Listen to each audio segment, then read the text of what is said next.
নমস্কার, আপনাদের সকলকে স্বাগত হাই নিউজ নেটওয়ার্কের হাই টক অনুষ্ঠানে। আপনাদের সঙ্গে রয়েছে আমি শান্তম চক্রবর্তী। প্রত্যেক দিনের মতো একটি ঘটনাবহুল দিন এবং রাজনীতির ময়দান সরগরম বলা যেতে পারে। একদিকে যখন কংগ্রেসের ভারত জোড়ো যাত্রার দ্বিতীয় অধ্যায়টি আসতে চলেছে, সেটির নাম দেওয়া হলো ভারত জোড়ো ন্যায় যাত্রা। আগে এই জোড়ো শব্দটি ছিল না, ভারত ন্যায় যাত্রা ছিল।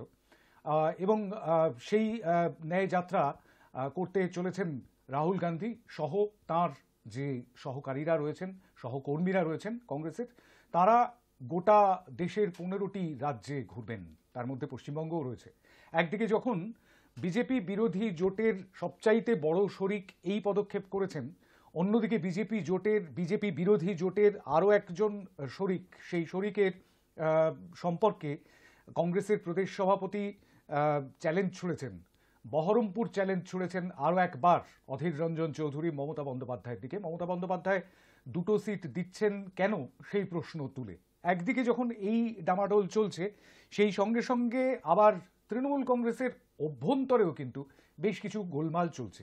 নবীন প্রবীণ দ্বন্দ্ব তো ছিলই, আর সেই নবীন প্রবীণ দ্বন্দ্বে এবার অভিষেক বন্দ্যোপাধ্যায় এবং কুণাল ঘোষের দিকেও আব্দুল করিম চৌধুরী, ইসলামপুরের মানুষ, তিনি বারবারই বিতর্কে জড়ান এবং এবারেও তিনি বিতর্কে জড়িয়েছেন। আবারও তিনি বেশ কিছু বিতর্কিত মন্তব্য করেছেন। সুতরাং নবীন প্রবীণ দ্বন্দ্বটি এখনো পর্যন্ত মিটছে না।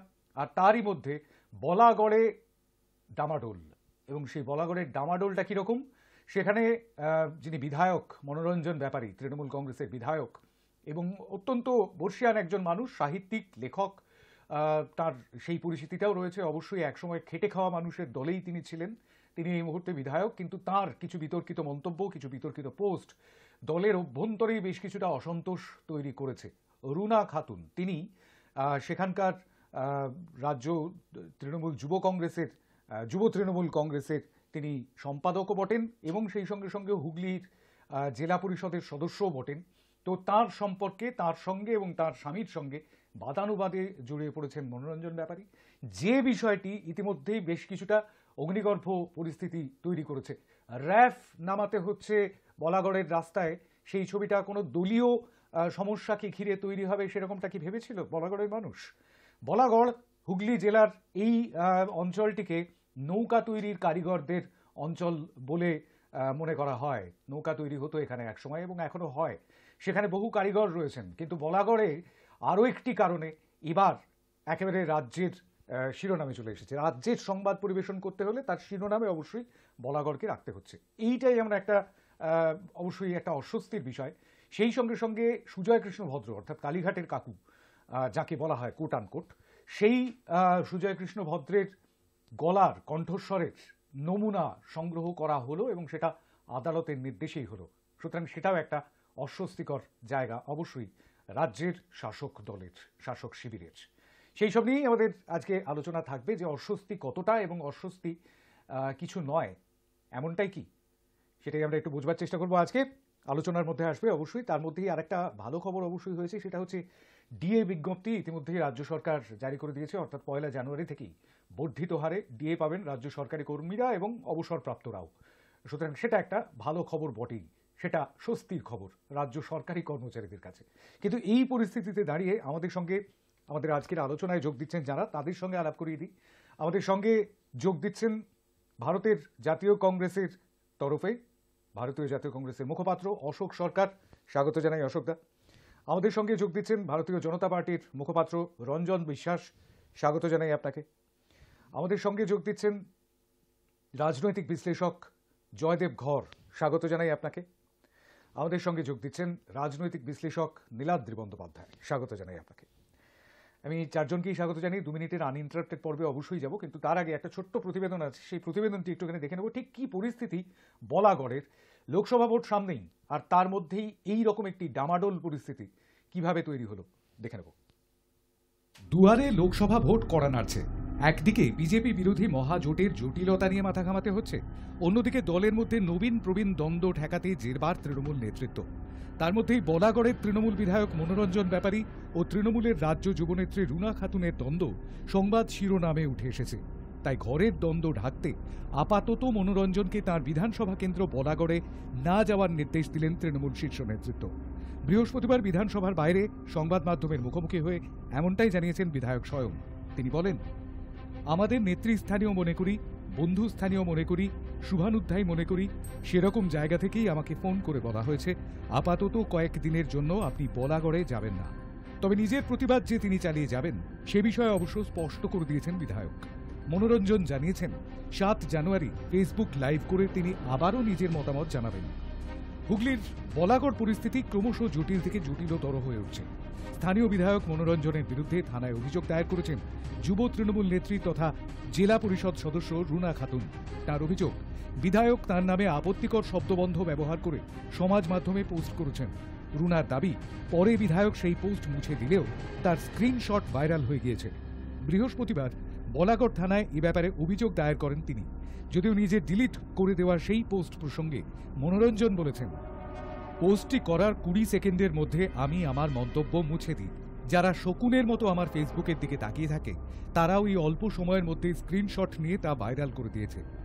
তিনি আরও বলেন, সমাজে আমারও সম্মান রয়েছে, বাড়িতে ছেলে মেয়ে রয়েছে। আমাকে ধর্ষক ও খুনি বলা হয়েছিল, তাই আবেগবশত আমি গালাগালি লিখে ফেলেছিলাম। সেই ঘটনার জন্য আমি রুনার কাছেও ক্ষমা চাইতে পারি। আমার ওই কথা লেখা উচিত হয়নি। যুবনেত্রীর কাছে ক্ষমা প্রার্থনা করবেন বলেও তাঁর স্বামী অরিজিৎ দাস ও রুনার বিরুদ্ধে একের পর এক অভিযোগ করেছেন বলাগড়ের তৃণমূল বিধায়ক। আপাতত তৃণমূল শীর্ষ নেতৃত্ব তাকে বলাগড়ে যেতে নিষেধ করায় কয়েকদিন কলকাতা থেকেই নিজের বিধানসভা কেন্দ্রের কাজকর্ম পরিচালনা করবেন মনোরঞ্জন ব্যাপারী। তবে অনুমতি পেলেই যে তিনি নিজের বিধানসভা কেন্দ্রে যাবেন তাও বুঝিয়ে দিয়েছেন তৃণমূলের বিধায়ক তথা সাহিত্যিক। তবে তাঁদের বিষয়টি যে বাংলার শাসক শিবিরের কাছে একটি নতুন মাথা ব্যথার কারণ তা বলাই বাহুল্য।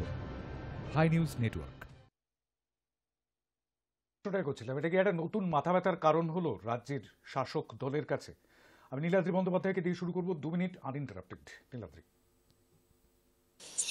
শান্তম, কান পাতলেই শোনা যায় মমতা বন্দ্যোপাধ্যায় এবং অভিষেক বন্দ্যোপাধ্যায়ের মধ্যে মনোমালিন্যের কথা। অভিষেক বন্দ্যোপাধ্যায় কার্যত দলের কাছ থেকে নিজেকে গুটিয়ে নিয়েছেন বলে সংবাদপত্রে খবর বেরোচ্ছে, আমরাও শুনছি।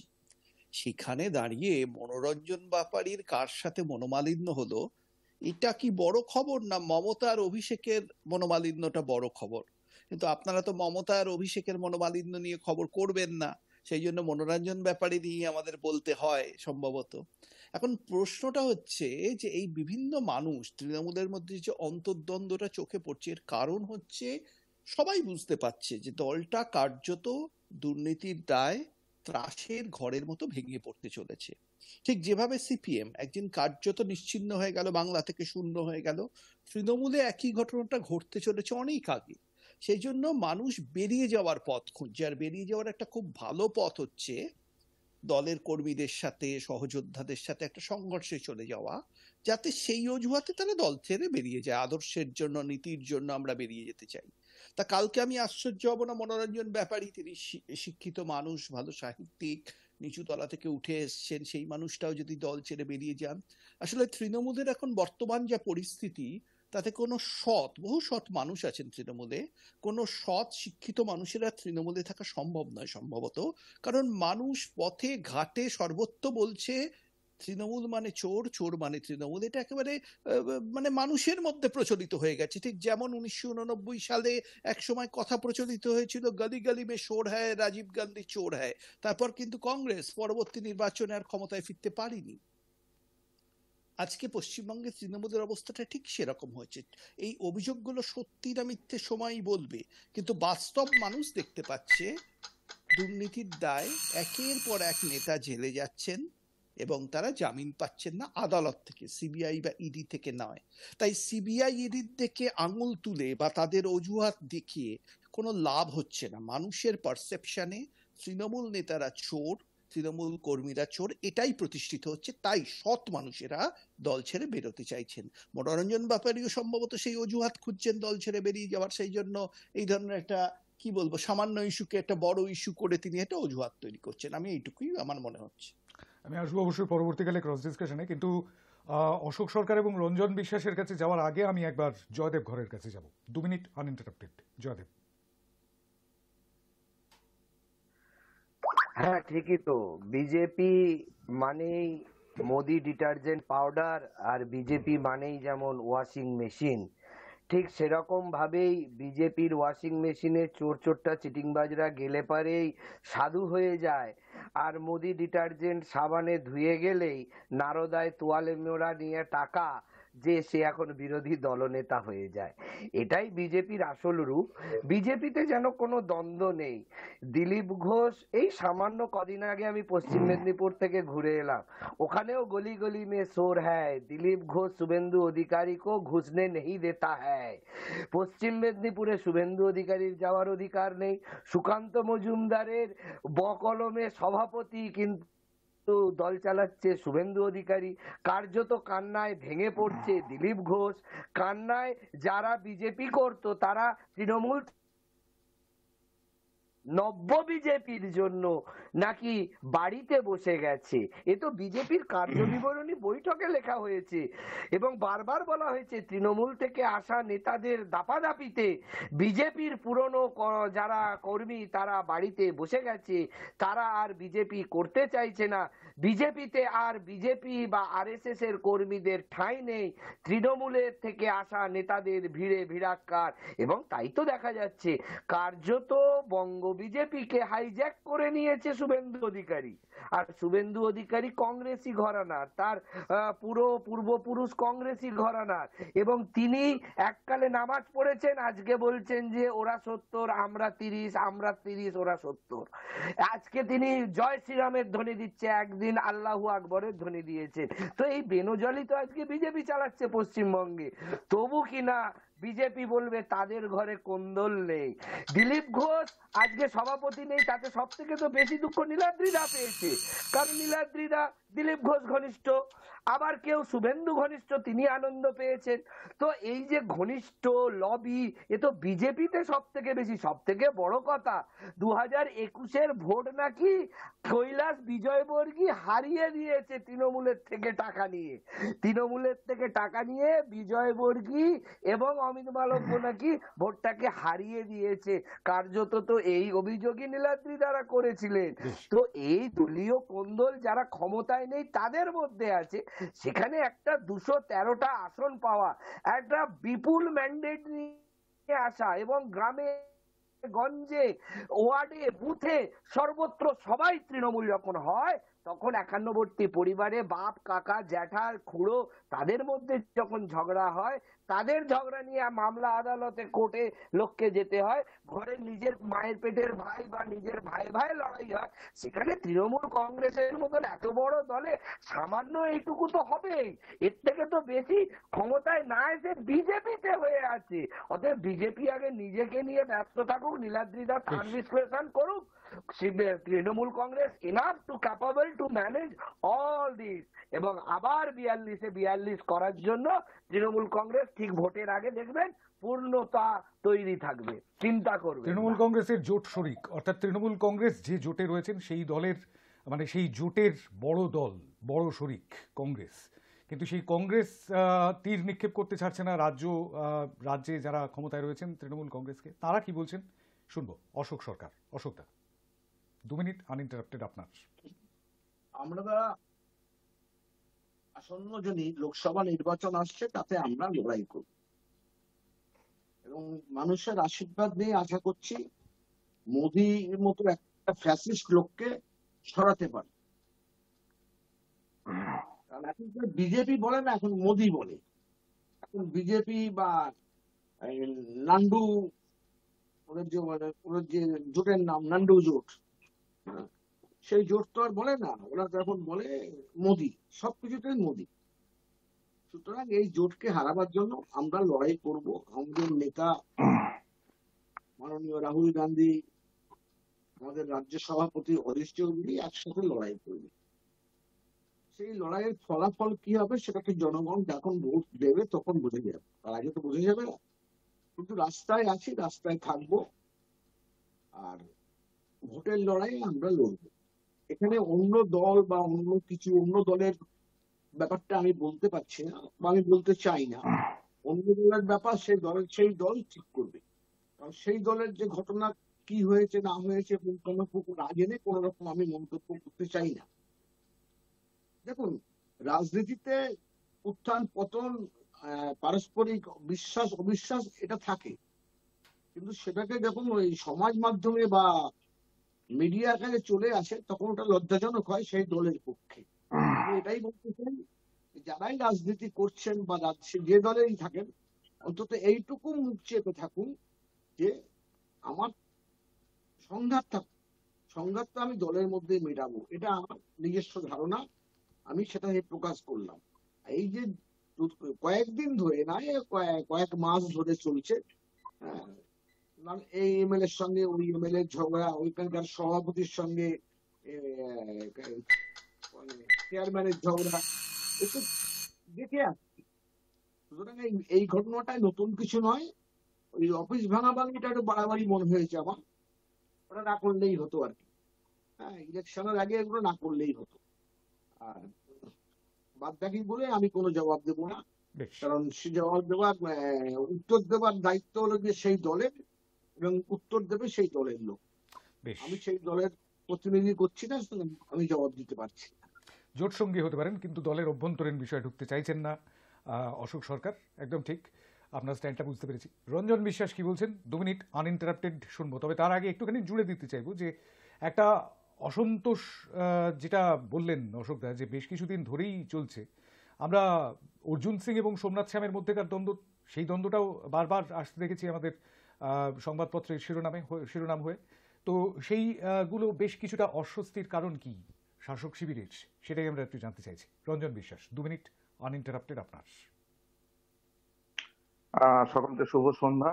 দুখানা প্রেক্ষিত আপনি তুলে ধরলেন। প্রথম হচ্ছে রাহুল গান্ধী আবার ভারত জোড়ো যাত্রা বা ভারত ন্যায় জোড়ো যাত্রা শুরু করেছে। ভারত জুড়ো নেই যাত্রা। এক্স্যাক্টলি। তার কারণ রাহুল গান্ধী বা কংগ্রেস হয়তো ভাবতে পারেনি যে 2024 সালের নির্বাচনের আগে আবার রাহুল গান্ধীকে অতটা হাঁটতে হবে। রাজস্থান, ছত্তিশগড়, মধ্যপ্রদেশ, অন্ধ্রপ্রদেশের নির্বাচনের আগে মোটামুটি 2 মাস রাহুল গান্ধী হেঁটেছে, অনেকগুলো স্টেটেই হেঁটেছে। হাঁটার পর দেখা গেছে কংগ্রেস নেতৃত্ব এবং যারা ইন্ডি জোট করেছিল I.N.D.I.A, সেই সমস্ত দলের যারা কংগ্রেসের শরিক হতে চেয়েছিল তাদের নেতারাও বুঝতে পেরেছে যে এত দীর্ঘ পথ পরিক্রম করার পর রাহুল গান্ধীর দাড়িটা বেড়েছে, চুলটা আর একটু সাদা হয়েছে, তো বুদ্ধিটা বাড়েনি। সুতরাং রাহুল গান্ধীর নেতৃত্বে আগামী দিনে 2024 সালের নির্বাচনে তৃণমূল কংগ্রেস যাবে কি যাবে না, অরবিন্দ কেজরিওয়াল যাবে কি যাবে না, সমাজবাদী পার্টির অখিলেশ যাদব যাবে কি যাবে না, বিহারে লালু প্রসাদ যাদবের ছেলে তেজস্বী প্রতাপ যাদব যাবে কি যাবে না, সেটা আগামী দিনে বাংলার মানুষ বা ভারতবর্ষের মানুষ দেখতে পাবে। আচ্ছা, জয়দেব বাবু বা যেটা বলছেন যে ওনার রাগটা আমি দেখলাম বিজেপির থেকেও বেশি শুভেন্দু অধিকারীর ওপর। শুভেন্দু তাকে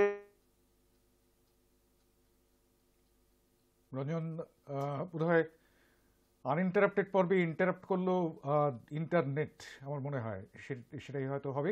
আমি সৌম্যকে বলবো অবশ্যই একবার যোগাযোগ করে নেবার জন্য। কিন্তু বিষয়টা হচ্ছে, আমরা আনইন্টারাপ্টেড পর্বে অবশ্যই রঞ্জন বিশ্বাসের আরও 45 সেকেন্ড বাকি ছিল, সেখানে আসবো অবশ্যই, কিন্তু তার আগে আমি ক্রস ডিসকাশনটা শুরু করে দিতে চাইছি, যেটুকু সময় বিরতিতে যাওয়ার আগে রয়েছে। সেই জায়গা থেকে আমার মনে হয় যে একটা ক্ল্যারিফিকেশন অবশ্যই তুলেছেন, নীলাদ্রি বন্দ্যোপাধ্যায় আঙুল তুলেছেন, কিন্তু তার আগে একটা ক্ল্যারিফিকেশন একটুখানি চট করে নিয়ে নিতে চাইব জয়দেব ঘরের কাছ থেকে। সেটা হচ্ছে, সত্যি সত্যি কি শুভেন্দু অধিকারীর দিকে আঙুল তোলাটা একটু বেশি হয়ে গিয়েছে? কিন্তু বিষয়টা হচ্ছে, তিনি তো রাজ্যের বিরোধী দলনেতা, আর বিরোধী দলনেতা যিনি হবেন তিনি তো অবশ্যই সরকারের যে সমস্ত ভুলগুলো বা যে সমস্ত বিষয়গুলোতে একটুখানি নজর দেওয়া প্রয়োজন, সেই বিষয়গুলো হুইসেল ব্লোয়ারের কাজ করবেন, সেরকমটাই তো তিনি করছেন নাকি জয়দেব? না, তিনি তো প্রোপাগান্ডা ছড়াচ্ছেন। ডিসেম্বর মাসে সরকার পড়ে যাবে, অমুক মাসে ভোট হবে, আবার সরকার গঠন হবে, এগুলো তো প্রোপাগান্ডা। কতগুলো দিনক্ষণ পঞ্জিকার ডেট দিয়েছিল পশ্চিমবঙ্গবাসীকে, পরের পর স্লটে দিয়ে গেছে, এই ডেটে এই হবে, এই ডেটে তাই হবে, ওই ডেটে অমুক হবে, ওই ডেটে অমুকে জেলে যাবে, শুধু বাংলার মানুষকে খেপিয়ে গেছে। কোন সরকারটা পড়লো, আর কবে ভোট হলো, আর কবে রাষ্ট্রপতি শাসন জারি হলো, আর কবে ডিসেম্বর মাস পেরিয়ে আবার একটা ডিসেম্বর মাস আসতে চললো। পশ্চিমবঙ্গের 213টা আসন নিয়ে আজও মুখ্যমন্ত্রী মমতা বন্দ্যোপাধ্যায় এবং আজও তৃণমূল সরকারই দেশটা রাজ্যটা চালাচ্ছে। তো ওনার প্রোপাগান্ডাটা করাটা কি আসলে বিজেপিকে মদত দেওয়া, না লার্জার দ্যান লাইফ ইমেজ তৈরি করা?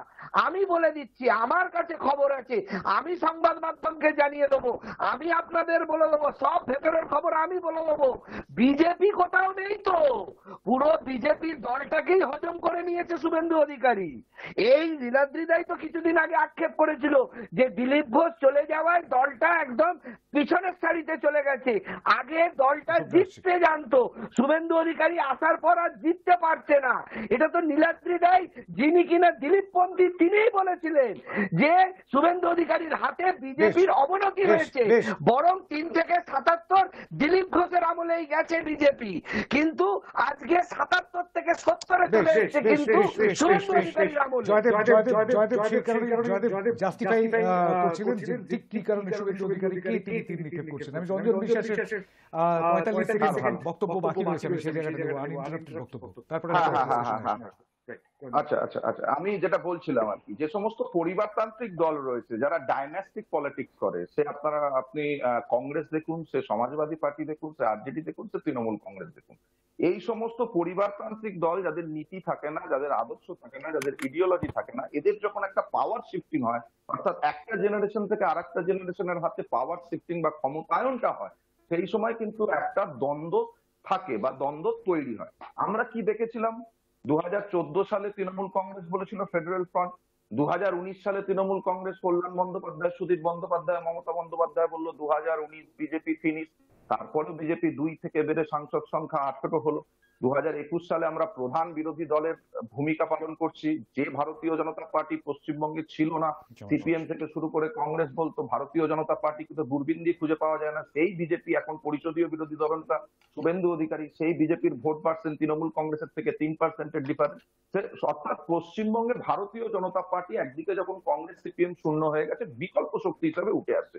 এই রকম জায়গায় দাঁড়িয়ে তৃণমূল কংগ্রেস এবং প্রশান্ত কিশোর অভিষেক ব্যানার্জিকে প্রজেক্ট করেছিল নবজোয়ার কর্মসূচির মাধ্যমে। নবজোয়ার কর্মসূচির মাধ্যমে প্রজেক্ট করে এমন একটা বাতাবরণ তৈরি করা হয়েছিল যে মমতা বন্দ্যোপাধ্যায় 2024 সালে কেন্দ্রে চলে যাবে, অর্থাৎ যে জোট সরকার যদি আসে, সেই রকম একটা যদি প্রবণতা তৈরি হয় তাহলে কেন্দ্রে চলে যাবে এবং অভিষেক বন্দ্যোপাধ্যায়ের হাতে ব্যাটনটা চলে আসবে।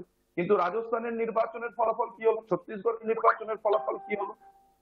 মধ্যপ্রদেশের নির্বাচনের ফলাফল দেখে তৃণমূল কংগ্রেস বুঝতে পেরে গেছে, জয়দেব বাবুর মতো পলিটিক্যাল অ্যানালিস্টরা বুঝতে পেরে গেছে যে 2024 মোদিজি ওয়ান্স মোর, ইচ্ছে সবার মোদিজি আবার। তাই কংগ্রেসের মমতা বন্দ্যোপাধ্যায় এখন ধরি মাছ নাচুই পানি, ম্যাডাম সোনিয়া গান্ধীর সাথে মিট করার আগে মোদিজির কাছ থেকে অ্যাপয়েন্টমেন্ট চেয়ে নিচ্ছে, এবং যে অভিষেক বন্দ্যোপাধ্যায় বলেছিল আমরা কেন্দ্রের দেওয়া টাকার প্রয়োজন নেই, সেই কেন্দ্রের দেওয়া টাকা আনার জন্য মমতা বন্দ্যোপাধ্যায় বারবার যাচ্ছে। এখন সুদীপ বন্দ্যোপাধ্যায় বলছে যদি পশ্চিমবঙ্গের রাজনীতিতে মমতা বন্দ্যোপাধ্যায় না থাকে তাহলে পশ্চিমবঙ্গের রাজনীতি কেন্দ্রীয় রাজনীতি থেকে প্রাপ্ত হয়ে যাবে। মনোরঞ্জন ব্যাপারী রুনা খানের ব্যাপারটা আছে, মনোরঞ্জন ব্যাপারী কোনো রাজনৈতিক আন্দোলনের ফসল নয়, উনি সৎ ব্যক্তি, উনি খেটে খাওয়া মানুষ, ওনাকে তৃণমূল কংগ্রেস টিকিট দিয়েছে। উনি তৃণমূল কংগ্রেসে জয়েন করার পর দেখছেন তো চারিদিকে দুর্নীতি, চারিদিকে চাকরি বিক্রিতে দুর্নীতি, বালি পাচারের দুর্নীতি, কয়লা পাচারের দুর্নীতি, আজকে অনুব্রত মন্ডল থেকে শুরু করে জ্যোতিপ্রিয় মল্লিক থেকে শুরু করে কালীঘাটের কাকু থেকে শুরু করে এবং অভিষেক বন্দ্যোপাধ্যায়, ইডি সিবিআই যেদিকে নিয়ে যাচ্ছে, তদন্ত প্রক্রিয়া যেদিকে এগোচ্ছে, আগামী দিনে কিন্তু দড়ি আস্তে আস্তে কালীঘাটের দিকে যাচ্ছে। সেই রকম জায়গায় দাঁড়িয়ে রাজনীতির মোড়টাকে টার্ন অ্যারাউন্ড করবার জন্য অভিষেক বন্দ্যোপাধ্যায় এবং মমতা বন্দ্যোপাধ্যায় দ্বৈরথ তৈরি হচ্ছে। মনোরঞ্জন ব্যাপারী আজকে অনুতপ্ত, মনোরঞ্জন ব্যাপারী আজকে স্টেটমেন্ট দিচ্ছে, বারবার ফেসবুকে লিখছে যে উনি তো রাজনৈতিক ব্যক্তি নয়, উনি এত দুর্নীতি থেকে মানুষের সেবা করতে এসেছেন রাজনীতিতে। উনি এসে দেখছেন চারিদিকে দুর্নীতি, চারিদিকে করাপশন, চারিদিকে তৃণমূল কংগ্রেস মানেই হচ্ছে দুর্নীতির আতুরঘর। সেই জায়গা থেকে দাঁড়িয়ে রুনা খাতুন এবং মনোরঞ্জন ব্যাপারীর মধ্যে একটা দ্বন্দ্ব, অন্তর্দ্বন্দ্ব চলে আসছে। আর তৃণমূল কংগ্রেসে শুধুমাত্র মনোরঞ্জন ব্যাপারী বা রুনা খাতুন নয়, আপনি দেখে থাকবেন পঞ্চায়েত নির্বাচন হোক, লোকসভা নির্বাচন হোক, শুধুমাত্র বিজেপি কার্যকর্তারা নয়, তৃণমূল কংগ্রেস ভার্সেস তৃণমূল কংগ্রেস, তৃণমূল কংগ্রেসের নেতারা, তৃণমূল কংগ্রেসের নেত্রী নিজেদের পার্টি অফিস ভাঙছে, এক নেতা জেলা পরিষদ এমএলএ এমপি কে অ্যাটাক করছে, এমপি এমএলএ কে অ্যাটাক করছে, জেলা পরিষদ সদস্য একজনকে অ্যাটাক করছে। সুতরাং আমি আসবো রঞ্জন, আপনার কাছে আসবো অবশ্যই ক্রস ডিসকাশন পর্বে, কিন্তু অবশ্যই এটা শাসক শিবিরের লোকসভা নির্বাচনের আগে একটা অস্বস্তির জায়গা তৈরি হওয়া, সত্যি কি সেই অস্বস্তির আরও একটা জায়গা রয়েছে যার কথা উল্লেখ করলেন সুজয় কৃষ্ণ ভদ্রের কণ্ঠস্বরের নমুনা সংগ্রহ হয়েছে, সেটার বিষয়ে আসবো পরে। কিন্তু একটা ছোট্ট বিরতি নিতে হবে, বিরতির ওপারে ফিরে আসছি। ক্রস ডিসকাশনে নীলাদ্রি বন্দ্যোপাধ্যায় এবং অশোক সরকারের বক্তব্য নেওয়া বাকি রয়েছে, সঙ্গে থাকবেন।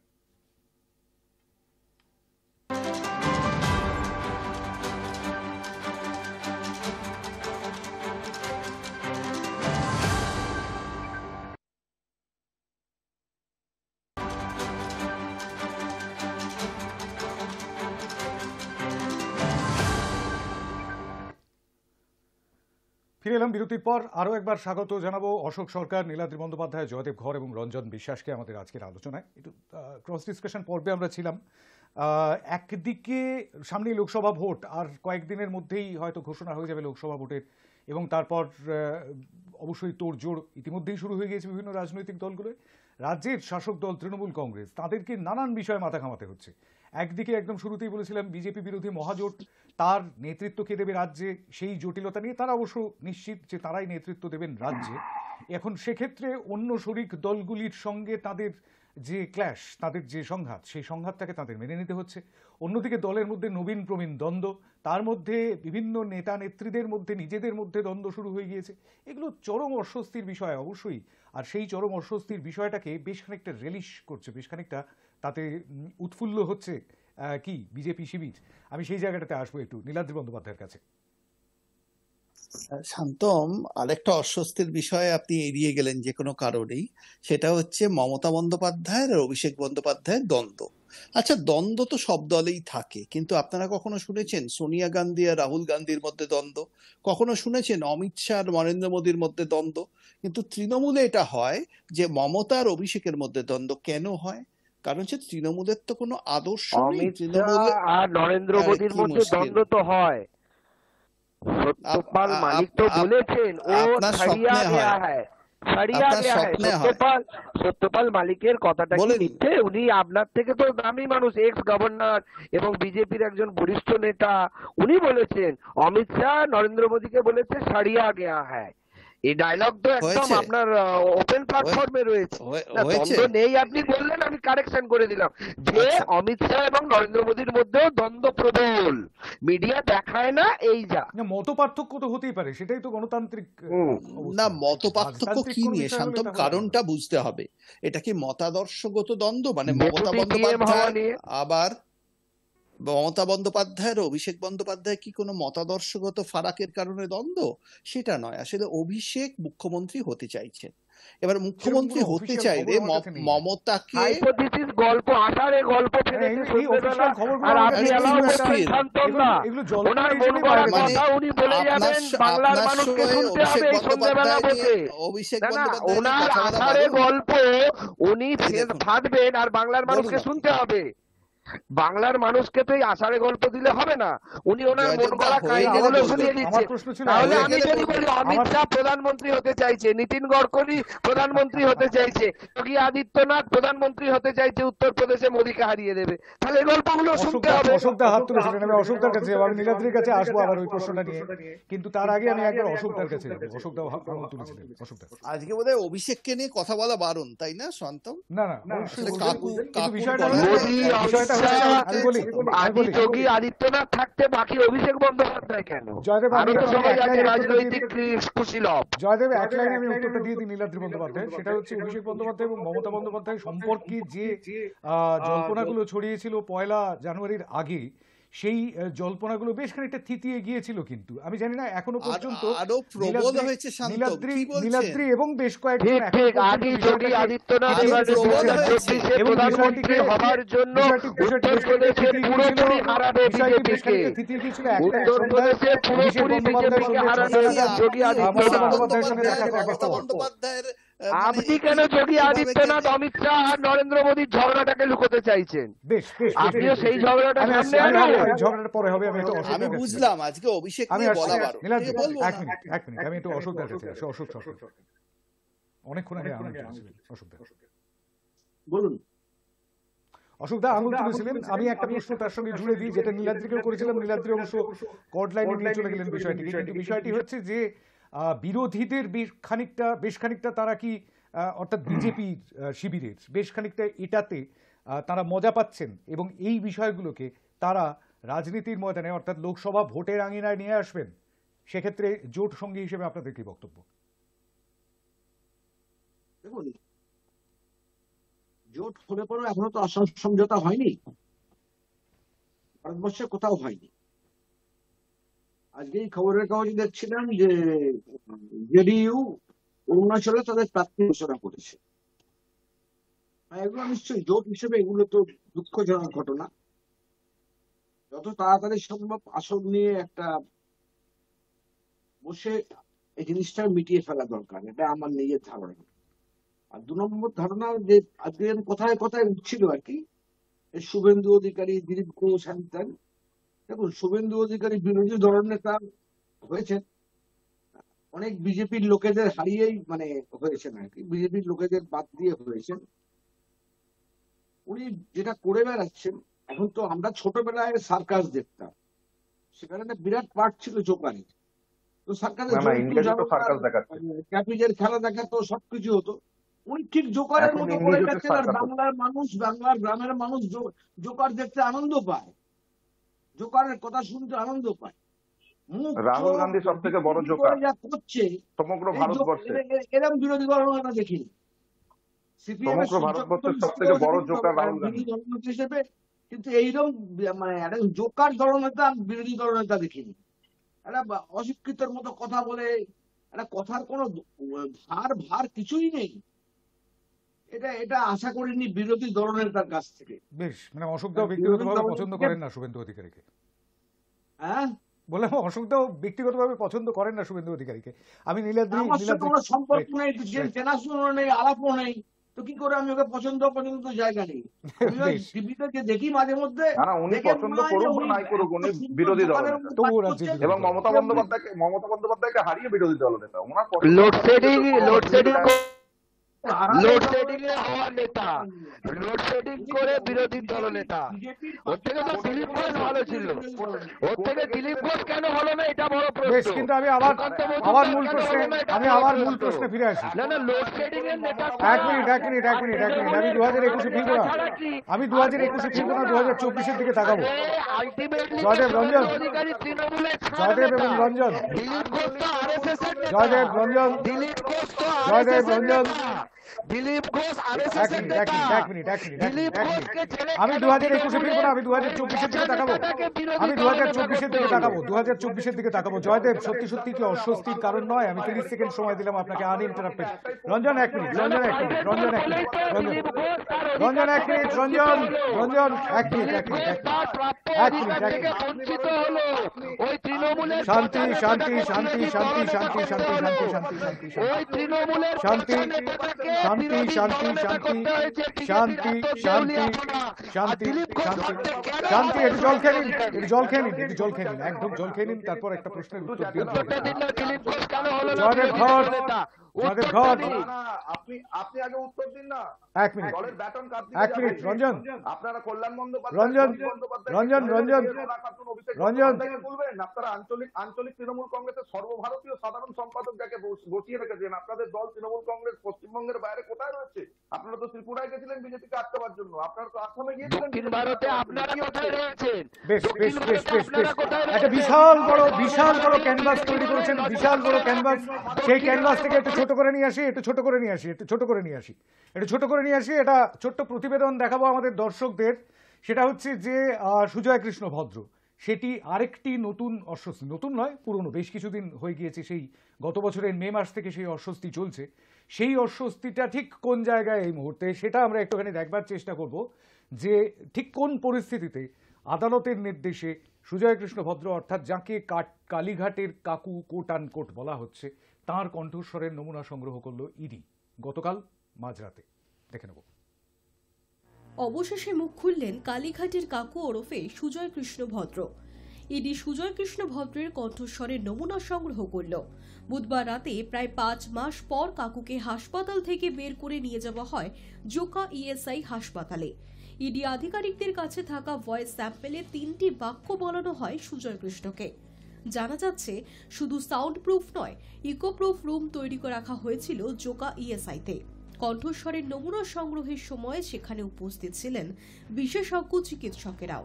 বুধবার রাতে হঠাৎই এসএসকেএম হাসপাতালের হৃদরোগ বিভাগের সামনে এসে পৌঁছয় ইএসআই হাসপাতালের অ্যাম্বুলেন্স। হাসপাতালের সামনে মোতায়েন করা হয় কেন্দ্রীয় বাহিনী। ইডির আধিকারিকেরাও এসএসকেএমে পৌঁছন এবং হাসপাতাল কর্তৃপক্ষের সঙ্গে কথা বলেন। তখনই আন্দাজ করা গিয়েছিল কাকুকে এসএসকেএম থেকে বার করে নিয়ে যাওয়া হতে পারে। রাতে দেখা যায় এসএসকেএমের হৃদরোগের বিভাগের কেবিন থেকে বার করা হচ্ছে সুজয় কৃষ্ণকে।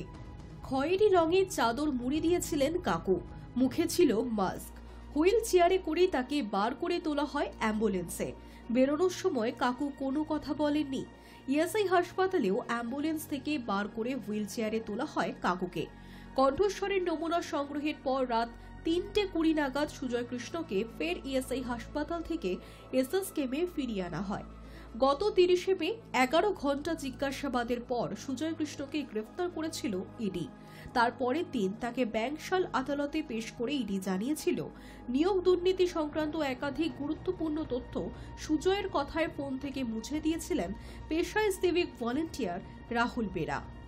ইডি সূত্রে জানা যায়, এই বিষয়ে সুজয়কে জিজ্ঞাসাবাদ করা হলে তিনি যাবতীয় অভিযোগ অস্বীকার করেন, কিন্তু তাদের কাছে এই সংক্রান্ত গুরুত্বপূর্ণ কল রেকর্ডিং আছে বলে ইডি সূত্রে দাবি করা হয়।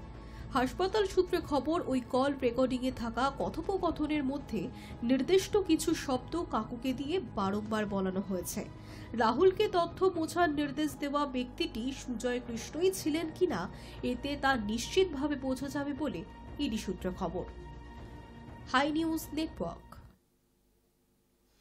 একটা সত্যি আরেকটা অস্বস্তি আর কি, এই অস্বস্তিটা চলছেই, লেগেই রয়েছে। একটা বড় উপন্যাস, সেই উপন্যাসের সঙ্গে আমরা যখন বাংলা সাহিত্য পড়তাম সেই সময় বলা হতো যে তার মধ্যে একটা ছোট প্লট যদি থাকে তাহলে সেটাকে বলা হয় লকেট প্লট। এক্ষেত্রে সেই লকেট ঘটনা হচ্ছে এই ঘটনাটি। অস্বস্তি নানান দিকে। এই মুহূর্তে রাজ্যের শাসক শিবিরের আরেকটি অস্বস্তি এই সুজয় কৃষ্ণ ভদ্রের কল রেকর্ডিং।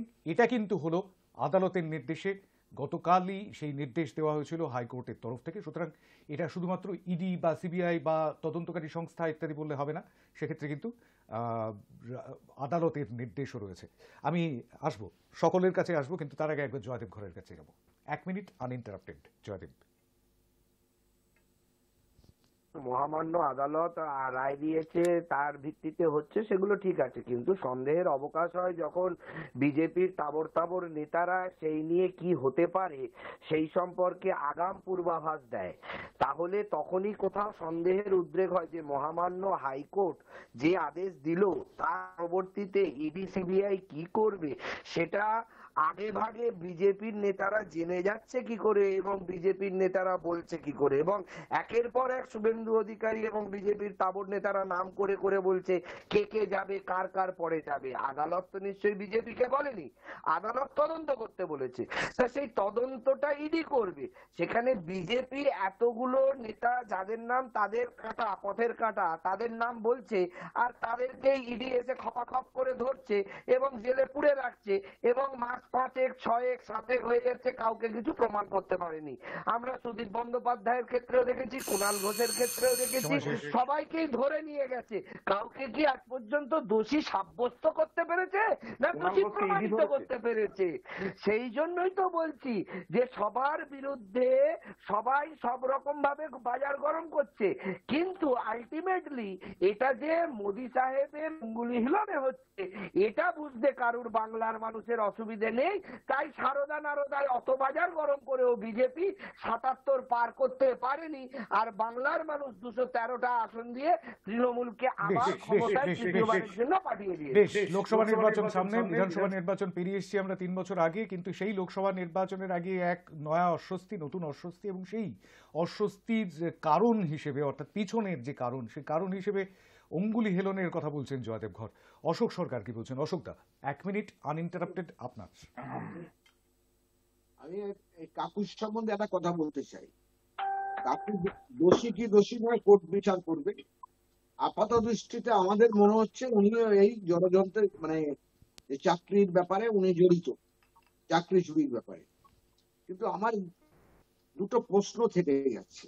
1 নম্বর, একজন সিনিয়র সিটিজেনকে কি রাত্রির বেলায় নিয়ে যাওয়া যায় ওরকম ভাবে সিআরপিএফ দিয়ে? টেস্ট করতে গেলে তো পরের দিন সকালেও করতে পারতো। যদি ওই অত মিলিটারি বা সিআরপিএফ দিয়ে যদি নিয়ে যেতে হয় তো সকালেও নিয়ে যেতে পারতো। আর উনি এমন কিছু জননেতা নয় যে উনি নিয়ে গেলে পরে রাস্তায় বিরাট একটা প্রতিবাদ মিছিল হবে।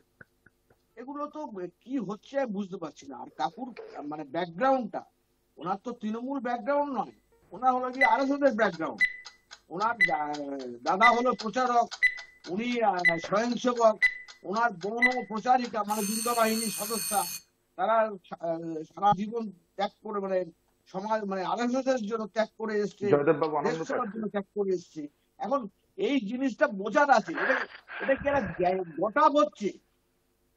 একটা সিনিয়র সিটিজেনকে নিয়ে গেল রাত 3:30টায় আবার ফেরত দিয়ে গেল, এটাই তো অন্যায়। এর জবাবটা কে দেবে? আমি জানি না, এখানে অনেক কোন লয়ার থাকে তারা বলতে পারবে। একটা লোককে ওরকম ভাবে অত রাত্রিবেলায় নিয়ে গিয়ে তাকে কি কোন রকম জেরা করা যায়? প্রশ্ন তো এইখানেই। বেশ, এটা তো একটা মানে বিশেষজ্ঞ হিউম্যানিটি মানে তো করাই যায় না। তবে অশোকদাকে জানিয়ে রাখি যে ফ্যাসিস্ট সরকার হ্যাঁ, চলছে বলে সবকিছু করবে। ইএসআই হাসপাতালে নিয়ে যাওয়া হয়েছিল, মানে এসএসকেএম থেকে ইএসআই মানে হাসপাতালে নিয়ে যাওয়া হাসপাতাল হয়েছিল থেকে নিয়ে গিয়ে তাকে এবং ওখানে সেখানে জেরা বিশেষজ্ঞ করা বা টেস্ট চিকিৎসকরা করা উপস্থিত হয়েছে। ছিলেন। রাইট রাইট রাইট ওরা রাইট। সকালবেলা করতে পারতো। আমি আসছি রঞ্জন 8:30টায় নিয়ে গেছে, সকাল 8:30টায় নিয়ে যেত, সকাল 6টায় নিয়ে যেত। ইন্ডিয়া জোটের ঐক্যটা Right. আস্তে আস্তে আমি- মজবুত আমি- হচ্ছে, আমি আঠা এক মিনিট- চটচটে করছে। এক মিনিট খুব uninterrupted- ভালো লাগছে, আমি খুব ভালো লাগছে uninterrupted অশোক দা। বক্তব্য নিচ্ছি, আমি আসছি। এইভাবে নান্ডু একজোট যেটা- হয়ে আমি আসছি, এক কথা রঞ্জন বলবে, বিশ্বাসের বক্তব্য আরে ভাই, মোদি নান্ডু দেশ যত ছাড়া ভেঙে হবে। যাচ্ছে।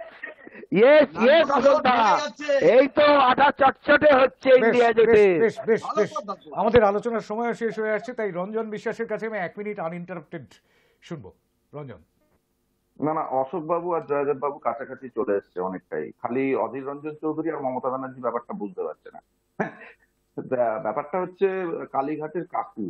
আমরা দেখেছি তৃণমূল কংগ্রেস পার্থ চট্টোপাধ্যায় থেকে শুরু করে অর্পিতা মুখোপাধ্যায়, তারপর অনুব্রত মণ্ডল, তার কন্যা সুকন্যা মণ্ডল, তারপর জ্যোতিপ্রিয় মল্লিক এবং প্রিয়দর্শনী মল্লিক, যে একটা চেন, করাপশনের একটা চেন। তাদেরকে, অনুব্রত মণ্ডলকে তো মোটামুটি আদালতের নির্দেশে, এটা তো ইডি সিবিআই স্বতঃপ্রণোদিতভাবে করছে না, ইডি এনফোর্সমেন্ট ডাইরেক্টরেট আদালতের নির্দেশে করছে এবং সিবিআই তদন্ত করছে। যে শিক্ষিত মেধাযুক্ত চাকরি প্রার্থীরা প্রতারিত হয়েছে, যারা আজকে 1 বছর 2 বছর ধরে খোলা আকাশের নিচে আন্দোলন করছে, কেন আন্দোলন করছে? তারা তৃণমূল কংগ্রেসের পার্থ চট্টোপাধ্যায়কে বা কোনো মিডিলম্যান শান্তনু হোক কুন্তল হোক তাদেরকে 5 লাখ দিতে পারেনি, 10 লাখ দিতে পারেনি, সেই বা ভায়া অভিষেক বন্দ্যোপাধ্যায়ের লিপস এন্ড বাউন্সে পৌঁছায়নি। আজকে আদালতের নির্দেশে তদন্ত হচ্ছে। উনি সিনিয়র সিটিজেন হোক বা জুনিয়র সিটিজেন হোক, আদালত যেটা বলেছে, তদন্তকারী সংস্থা সেই মতো তার হেলথ চেক আপ করে তার স্যাম্পল, অডিও ভয়েস স্যাম্পল সংগ্রহ করছে। এই সম্পূর্ণ প্রক্রিয়াটা আইনি প্রক্রিয়া। কিন্তু তৃণমূল কংগ্রেস এবং কংগ্রেস যারা ইন্ডি জোটের আটা কি বললেন জয়দেব বাবু, এবং এতটাই উত্তেজিত হয়ে পড়েছেন জয়দেব বাবু যে কুণাল ঘোষকেও নাকি ইডি সিবিআই গ্রেফতার করেছিল, ভুলে গেছে। নারদার জন্য মমতা বন্দ্যোপাধ্যায় ওই সিট গঠন করেছিলেন, রাজীব কুমারের নেতৃত্বে কুণাল ঘোষকে গ্রেফতার করা হয়েছিল। 3.5 বছরের জেল খাটা আসামি এখন অভিষেক বন্দ্যোপাধ্যায়কে ধরে তৃণমূল কংগ্রেসের সাধারণ সম্পাদক হয়েছে। জয়দেব বাবুকে একটু মাঝে মাঝে পড়াশোনাটা করতে হবে, খালি শুভেন্দু অধিকারী আর নরেন্দ্র মোদী করলে হবে না। বেশ, দ্বিতীয় কথা হচ্ছে, কালীঘাটের সময় শেষ। কাকুকে ডেকেছে, কালীঘাটের কাকুর ভয়েস স্যাম্পল হবে, সেটা কোর্টে পেশ করা হবে। আগামী দিন বলবে কালীঘাটের কাকু, যিনি বলেছিলেন যে আমার সাহেবকে কেউ ধরতে পারবে না। আজকে ইডির আধিকারিকরা যখন তদন্ত করছে, দেখা যাচ্ছে অভিষেক বন্দ্যোপাধ্যায়ের লিপস এন্ড বাউন্সে 7 কোটি টাকা যেটা দুর্নীতির টাকা ঢুকেছে, 8খানা ব্যাংক অ্যাকাউন্ট ফ্রিজ করেছে, সমস্তটাই আদালতের বেশ, সামনে, হ্যাঁ, মিডিয়ার আমরা সামনে, সবটা আদালতের তদন্ত সামনে। প্রক্রিয়াটার এবং দিকে সবসময় বিজেপির কোন নজর রেখেছি। নেতা ভবিষ্যৎবাণী Right, করে দেবে, right, right, সেই বেশ, রাজনীতি বেশ, বিজেপি, ভারতীয় জনতা বেশ, পার্টি করে না। বেশ, এই বেশ, রাজনীতি বেশ, কংগ্রেস করে, বেশ, রাহুল বেশ, গান্ধী, বেশ, সোনিয়া আরে, গান্ধী, বেশ, ভুল বলবেন না, বেশ, ভুল বেশ, বলবেন না। বেশ, অজিত বেশ, নয়, বেশ, ইসলামের ছেড়ে দিন না, ভাট বসাও বিজেপি এক্সপার্ট দেশের মানুষ জানে, জুতায় বিজেপি এক্সপার্ট আমি দেশের আসছি, মানুষ জানে। অশোকদা, জয়দেব, আমি আসছি। আমি নীলাদ্রি বন্দ্যোপাধ্যায়ের কাছে যাবো। এক মিনিট। এখানে মোটামুটি যা বেশ, দেখছি, আমি বেশ, সবাই বেশ, maximum বেশ, senior বেশ, citizen, বেশ, তাই আসছি, অশোকবাবু আসছি, ব্যাপারটা আসছি। বুঝেছে কালীঘাট। আমি আপনার কাছে আবার আসবো। সাহেবকে কেউ আবার ধরতে আসবো, পারবে না। রঞ্জন। তখন অশোকবাবু, আচ্ছা আচ্ছা, বেশ, আমি আসবো। নীলাদ্রি নীলাদ্রি বন্দ্যোপাধ্যায়ের আনইন্টারাপ্টেড বক্তব্যটা নিয়ে তারপর ছোট্ট একটা ক্রস ডিসকাশন যাবো। নীলাদ্রি, এটা আনইন্টারাপ্টেড শান্তম, Uninterrupted। প্রথমবার আনইন্টারাপ্টেড বলছি, থ্যাংক এক ইউ। মিনিট আচ্ছা, uninterrupted। হ্যাঁ, থ্যাংক ইউ। আমার কংগ্রেসের বন্ধু বললেন সুজয় কৃষ্ণ ভদ্রর নাকি আরএসএস এর ব্যাকগ্রাউন্ড। আমার ঠিক জানা ছিল না, আমি জানতাম জয়দেবদার নাকি আরএসএস ব্যাকগ্রাউন্ড। uninterrupted। আমি জানতাম জয়দেবদার নাকি আরএসএস ব্যাকগ্রাউন্ড, তাও উনি মমতাকে সমর্থন করেন, তো এটা করতেই পারেন, কিন্তু এখন এটা নতুন তথ্য, ধন্যবাদ। কিন্তু সেটা যদি হয় তাহলে আমি অন্তত এটা প্রমাণ করে যে ইডি বা সিবিআই যারা তৃণমূলের লোক নয় সুজয় কৃষ্ণ ভদ্রর মতো, মানে কংগ্রেসের মুখপাত্রের কথা অনুযায়ী, এবং যাদের আরএসএস এর ব্যাকগ্রাউন্ড, তারাও যদি অন্যায় করে তাদেরও শাস্তি হয় এখানে। তাহলে আমাদের আশান্বিত হওয়ার কারণ আছে। আর দ্বিতীয়ত, এই সুজয় কৃষ্ণ ভদ্র কিন্তু দিনের পর দিন বেল পাননি, এটা কিন্তু ইডি আর সিবিআই এর জন্য বেল পাননি নয়, আদালত তাকে বেল দেননি। ঠিক যেমন আদালত তিহার জেলে বন্দী অনুব্রত মণ্ডল, যারও বিরাট অনুরাগী জয়দেবদা, ওনাকে অনেক অনুব্রতপন্থীও বলে, আমায় যেরকম দিলীপপন্থী জয়দেবদা মনে করেন, তো সেরকম তিনিও বেল পাচ্ছেন না। সুতরাং আদালতের ওপরও রাগ হওয়ার কারণ আছে, যেরকম ইডি সিবিআই আদালত। আর সবচেয়ে বড় কথা, ভারতের মানুষের ওপর রাগ হওয়ার কারণ আছে। শান্তম মনে আছে জয়দেবদা বলেছিলেন ভবিষ্যৎবাণী, সব ভবিষ্যৎবাণী মানুষ উল্টে দিলেন, রাজস্থানে উল্টো হলো, এমপিতে উল্টো হলো, ছত্তিশগড়ে উল্টো হলো, এবার সামনে বছর বাংলাতে উল্টেতে চলেছে। মানুষের ওপর রাগ হবে না? রাগ জয়দেবদার হওয়ার কারণ আছে আজকে, কারণ উনি তো আরএসএস এর ব্যাকগ্রাউন্ডের মানুষ। এই ধরনের মানুষ অনেক সময় রাগ রেগে যান অনেকবার। আবার তুমি যদি নৌকো চেঞ্জ করেন আমি আশ্চর্য হব। অশোক সরকার আঙুল তুলেছিলেন। অশোক দা, ওনাকে কিন্তু আরএসএস এর ব্যাকগ্রাউন্ড বলেই নিয়ে গেছে অত রাত্রিরে, সাধারণ ক্ষেত্রে নিয়ে যেত না। নিয়ে গিয়ে বলেছে এই আপনাকে এই কাজগুলো করতে হবে, মোহনদা এসছে, কি কি বলেছে সেটা অশোক বাবু জানে, কি কি বলেছে সেটা মোহনদার আদেশ। আসলে এরকম নানান রকম জল্পনা রাজনীতি এভাবে নীলাদ্রিদা সব জানতে পারে, অশোক দা নীলাদ্রিদা যেমন এত ভেতরের খবর জানে, অশোক দা না জানার কি হয়েছে? ঠিক বলছে অশোক দা, একদম অশোক দা ঠিক বলছে। আমি বললাম না, নীলাদ্রিদা যদি জানতে পারে অশোক দাও জানতে পারে। রাজনীতির দুনিয়া হচ্ছে নানান রকম জল্পনার দুনিয়া। যেমন সেখানে অভিষেক বন্দ্যোপাধ্যায় আলাদা দল গড়বেন এরকমটাও জল্পনা হিসেবে উঠে আসে, আবার এরকমটাও জল্পনা হিসেবে উঠে আসে যেহেতু কেন্দ্রে চলে যাচ্ছেন মমতা বন্দ্যোপাধ্যায়, তাই বাংলার মুখ্যমন্ত্রী হবেন তৃণমূল কংগ্রেসের তরফ থেকে অভিষেক বন্দ্যোপাধ্যায়, মানে নীলাদ্রি বন্দ্যোপাধ্যায় একটু আগে বলছিলেন। আবার এরকমটাও উঠে আসে যে আরএসএস এর যে ব্যাকগ্রাউন্ড রয়েছে সুজয় কৃষ্ণ ভদ্রের, তাই তাকে পাখি পড়ানোর জন্য তাকে হাসপাতালে নিয়ে যাওয়া হচ্ছিল। এরকম নানান রকম জল্পনা আবার জয়দেবদার আরএসএস ব্যাকগ্রাউন্ড ওটা বললেন না শান্তম, ওটাও একটা উঠে আসছে জল্পনা। জয়দেবদার আরএসএস আপনার মানে ওনার দাদার ইন্টারভিউ সমস্ত টিভি চ্যানেল দেখিয়েছে। আপনি যদি না দেখে থাকেন আপনার দুর্ভাগ্য। ওনার দাদা নিজে বলেছে আমি প্রচারক। আরে আমি তো সমর্থন করছি আপনাকে, আমি বলছি জয়দেবদার আরএসএস ব্যাকগ্রাউন্ডটা সামনে আসছে, আজকে এলো নতুন খবর। ছোট্ট করে একটুখানি জানতে চাইবো, সেটা হচ্ছে এটা কি আরেকটা নতুন অস্বস্তি নয় জয়দেব ঘর? না আদালতের নির্দেশে তদন্ত হচ্ছে, তদন্ত করছে ইডি ইত্যাদি ইত্যাদি, কিন্তু বিষয়টা হচ্ছে এটা একটা নতুন অস্বস্তি। শান্তনদা দেখুন, এখানে অস্বস্তির কোনো জায়গা নেই। অভিষেক বন্দ্যোপাধ্যায় পরিষ্কার বলেছে প্রমাণ করে দিন, আপনাকে কিচ্ছু করতে হবে না, ফাঁসির মঞ্চ রেডি করুন, আমি গিয়ে গলায় দড়ি পরবো। বিজেপির কোন নেতা এটা বলার ধক আছে? শুভেন্দু অধিকারীর বলার ধক আছে? দিলীপ ঘোষের বলার ধক আছে? নরেন্দ্র মোদী অমিত শাহের বলার ধক আছে? যেখানে বলে দিয়েছে অভিষেক বন্দ্যোপাধ্যায় আপনি প্রমাণ করুন, ফাঁসির মঞ্চ রেডি করুন, আমাকে ডাকবেন, আমি ফাঁসির দড়ি গলায় পড়বো, প্রমাণটা করে দিন না। ইডি সিবিআই তো পৃথিবীর সর্ববৃহৎ শক্তিশালী মহান এক সংস্থা। 6 মাস 7 মাস 2 বছর 4 বছর কেন লাগছে? এই কোন কেসটা? সারদা নারদা প্রাইমারি টেট কয়লা বালি সব তো করে ফেললেন।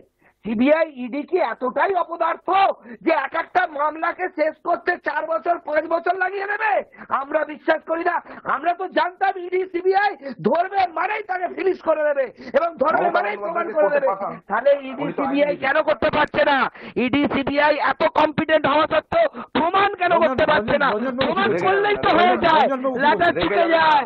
অভিষেক বন্দ্যোপাধ্যায় তো বলেছে প্রমাণ করুন, আর কিছু করতে হবে না। ওসব ফালতু ঘটনার সময় নেই মানুষের। মানুষ চাইছে কয়লা বালি প্রাইমারি টেট সারদা নারদা সব একের পর এক ইডি সিবিআই প্রমাণ করুন, ইডি সিবিআই প্রমাণ করুন। এটা বাংলার মানুষ চাইছে, জনতা দেখতে চাইছে। শেষ হবে না যতদিন বিজেপি ভোট জিতবে না, ততদিন শেষ হবে না। জয়দেব সামান্য সময় জয়দেব, আমি একটুখানি জয়দেব না, বলছি। হ্যাঁ, জয়দেববাবু হ্যাঁ। এতটাই উত্তেজিত হয়ে পড়েছে, স্পিকার ওপরে মুখের সামনে নিয়ে চলে এসেছে। স্পিকার যেরকম আছে ওরকম জলটা খেয়ে নি। হ্যাঁ, ঠিক আছে, ঠিক আছে।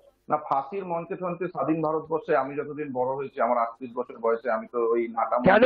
একজনকে ওই नरेंद्र मोदी डिमोनेटाइजेशन बोलेनी আমার বলতে দিন, 50 আমার दिन বলতে दे দিন। दीजिए, उसके बाद आप बोलते जो नहीं। कहेंगे हम अरे कर जल लेंगे। खेली ना। बोलेनी জল খেয়ে নিন, नरेंद्र আবার मोदी জল খেয়ে নিন। बोलेनी डिमोनेटाइजेशन है, আমরা- 50 दिन আমরা- देशवासी दे दीजिए, उसके बाद आप जो আমার বলতে कहेंगे দিন। हमको मंजूर है।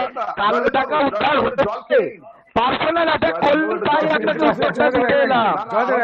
স্পিকার মুখে তুলে, কারণ স্পিকার তো এখন শুধু সাসপেন্ড করে, এখন তো স্পিকার শুধু সাসপেন্ড করে। উত্তেজিত হয়ে পড়েছেন জয়দেব। এক মিনিট, আমি রঞ্জনের বক্তব্যটা শেষ করছি।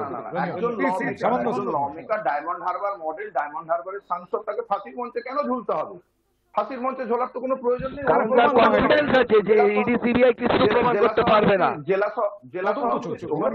ওগুলো টিআরপি বাড়ানো, অভিষেক বন্দ্যোপাধ্যায় তো কোনো রাজনৈতিক আন্দোলনের সুপর্দ তার মানে মোদি ওখানে টিআরপি বাড়ায়, প্রমাণ করলেন। প্যারাট্রুপিং হয়েছে অভিষেক বন্দ্যোপাধ্যায় প্যারাট্রুপিং হয়েছে। যেমন রাহুল গান্ধী কোনো রাজনৈতিক আন্দোলনের ফসল নয়, সুতরাং রাহুল গান্ধীকে ভারতবর্ষের মানুষ মেনে নিচ্ছে না, সেরকম অভিষেক বন্দ্যোপাধ্যায় এরকম চমৎকার কথা বলতে হয়। না, 12 বছর মুখ্যমন্ত্রী ছিল গুজরাটে, 12 বছর মুখ্যমন্ত্রী ছিল গুজরাটে। ইডি, সিবিআই এবং আর বিসিসিআই চেয়ারম্যান জয়সা ক্রিকেট খেলে দেশকে ওয়ার্ল্ড কাপ জিতিয়ে তারপর বিসিসিআই এর প্রেসিডেন্ট হয়েছে অমিত শাহের ছেলে জয়সা। বেশ, না, এরকম ইন্ডিয়াকে ওয়ার্ল্ড কাপ জিতিয়ে তারপরে হয়েছে বিসিসিআই এর প্রেসিডেন্ট। ক্রিকেট খেলে তবেই তো হয়েছে বিসিসিআই এর প্রেসিডেন্ট। একেবারে শৈশব থেকে রাজনীতি করছেন, এরকম অনেক রাষ্ট্র থাকবে, সেই উদাহরণ। ক্রিকেট খেলা নিয়ে অসুবিধা কি আছে? না, আমি তো বিসিসিআই এর প্রেসিডেন্ট হবার যোগ্য নই, কারণ আমার বারবার বিভিন্ন অস্বস্তি তৈরি হচ্ছে লোকসভা নির্বাচনের আগে রাজ্যে। এই যে ঘটনাগুলো ঘটছে, সেই ঘটনাগুলো শাসক শিবিরকে কিছুটা হয়তো অস্বস্তির মধ্যে রাখবে বা রাখছে ইতিমধ্যেই, সেটাই হয়তো মনে করছেন রাজনীতির কারবারিরা। আজকের আলোচনা এখানেই শেষ করতে হচ্ছে কারণ এটা নেভার এন্ডিং একটা আলোচনা হয়ে যেতে পারত। সেই জায়গা থেকে আমরা এই মুহূর্তে বেরিয়ে আসবো। অনেক অনেক ধন্যবাদ জয়দেব ঘর, অনেক ধন্যবাদ নীলাদ্রি বন্দ্যোপাধ্যায়, অনেক ধন্যবাদ রঞ্জন বিশ্বাস, অনেক ধন্যবাদ অশোক সরকারকে আমাদের আজকে আলোচনায় যোগ দেওয়ার জন্য। বারবার নানান রকম ঘটনা ঘটে চলেছে। হ্যাঁ, একে তো জোট নিয়ে এই মুহূর্তে একটা জটিলতার কথা বারবার বলা হচ্ছে, সেই জটিলতাটা সত্যিই জটিলতার আকার নিচ্ছে যখন স্বয়ং প্রদেশ কংগ্রেস সভাপতি চ্যালেঞ্জ করছেন তৃণমূল সুপ্রিমোকে। বহরমপুর চ্যালেঞ্জ এবার বেশ কিছুটা আবারও উত্তপ্ত করে রাখবে রাজ্যের জোট রাজনীতিকে, কিন্তু সেই সঙ্গে সঙ্গে তার পাশাপাশি কংগ্রেসের তরফ থেকে ভারত জোড়ো ন্যায় যাত্রা করা হচ্ছে, যেটা মধ্যে এই পশ্চিমবঙ্গ পড়বে, পশ্চিমবঙ্গের ওপর দিয়েও যাবে, মণিপুর থেকে শুরু হয়ে মহারাষ্ট্র পর্যন্ত যাবে 15টি রাজ্যের এই যাত্রা। সুতরাং সেক্ষেত্রে সেই জায়গাটিও কিন্তু খুব শক্ত হাতে ব্যবহার করতে চাইছে জাতীয় কংগ্রেস, জোটের সবচাইতে বড় শরিক। বিজেপি বিরোধী জোটের অত্যন্ত গুরুত্বপূর্ণ একটি দল, অত্যন্ত গুরুত্বপূর্ণ একটি মুখ মমতা বন্দ্যোপাধ্যায়, তৃণমূল সুপ্রিমো, রাজ্যের মুখ্যমন্ত্রী। তিনি এই অস্বস্তিগুলোকে সবকটিকে কাটিয়ে উঠে ভোটে জয়যুক্ত করতে পারবেন। 42-এ 42 না হোক, 34 থেকে বাড়বে তাদের, 22 থেকে বাড়বে তাদের আসন সংখ্যা।